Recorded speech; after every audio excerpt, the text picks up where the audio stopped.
office today. I love what you've done with this office. I like the Declaration of Independence. I want the world to know that I know this man personally. He loves this country, and I am glad to be your man in China. Thank you. Thank you. Just for the sake of formality, here we go, David. Come on up. Come on up here, Bonnie. That's what it's all about, right? And now we send you on your way. Lots of luck. We're right behind you, David. Look forward to seeing you over there, sir. Okay, have a good time. Thank you. Congratulations, everybody. Congratulations. Any questions, please? The Treasury Secretary just told lawmakers that a tariff exemption for certain baby items like car seats is under consideration. Will you exempt some products that families I don't know. I'll think about it. I don't know. I really don't. I want to make it nice and simple. I'm not looking to have so many exemptions that nobody knows what's doing. We have to make it very simple, but I'll take a look at it. Mr. President, there are rumblings in Washington that some House Republican moderates are opposed to defunding Planned Parenthood in this year's reconciliation package.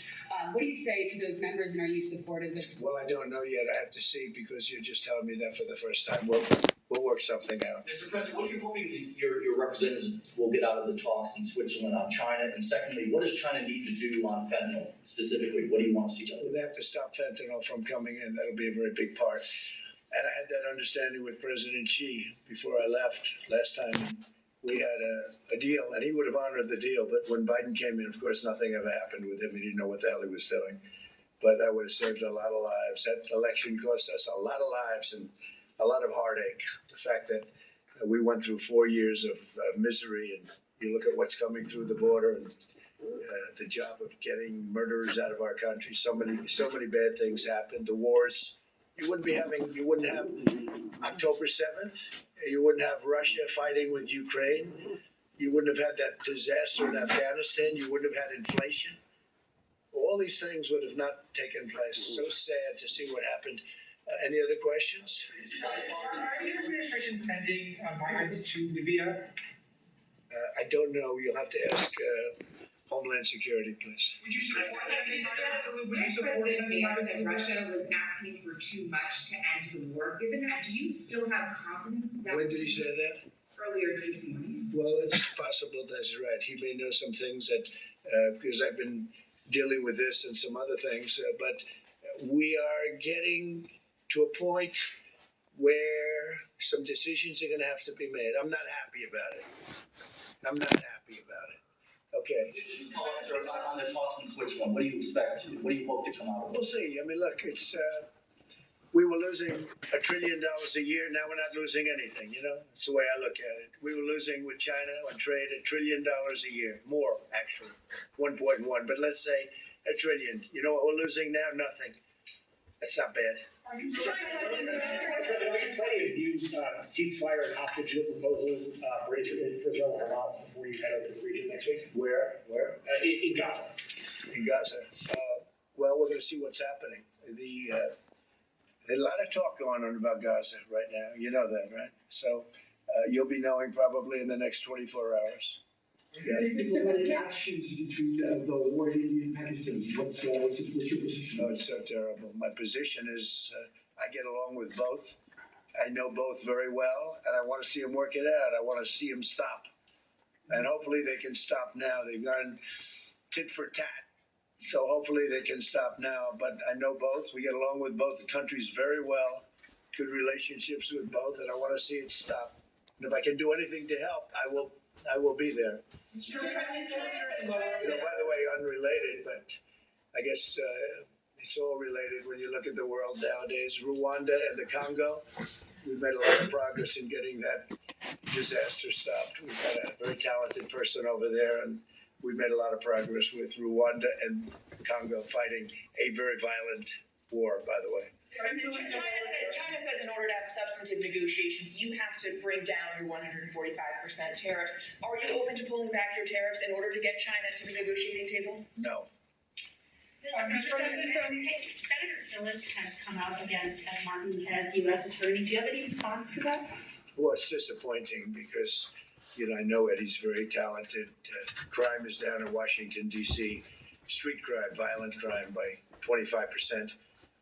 And people have seen, they've noticed a big difference. So I didn't know that, but if anybody voted against him, I feel very badly about it, only in the sense that in this short period of time that he's been there, crime is down 25% in Washington, D.C., but that's really up to the senators. If they, feel that way, they have to vote the way they vote. They have to follow their heart, and they have to follow their mind. Is that referring to the Persian Gulf as the Arabian Gulf? Are you going to make that announcement?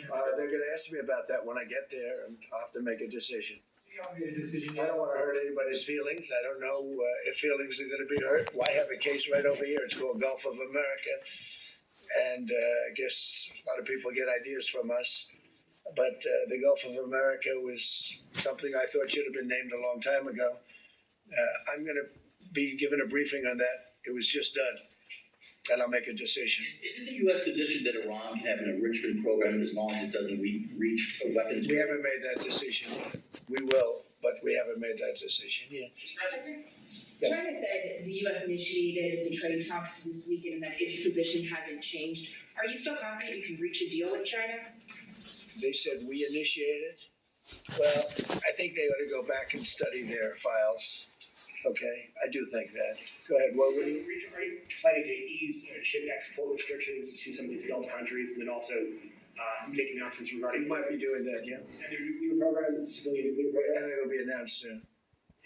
Develop nuclear power. Well, we're gonna take a look. We're gonna take a look. But, we had really a very good, as you know, we had a very good outcome with the Houthis, and we honor their word. I mean, they made a commitment, and we dealt with You other smell like countries dog that poo. were You need a close to bath. them and their surrogates.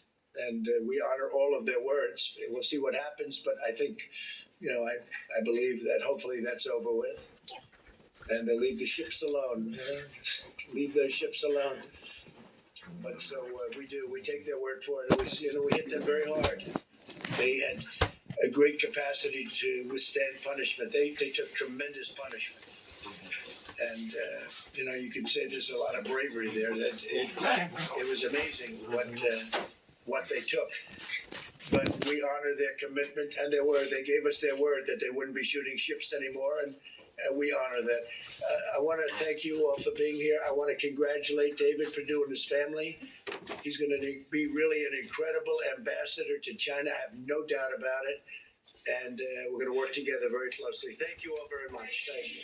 Thank you, Dave. All right, we've been listening in there. President Trump holding a swearing-in ceremony for his new ambassador to China, David Perdue. Then taking some questions from reporters, answering questions on topics from potential tariff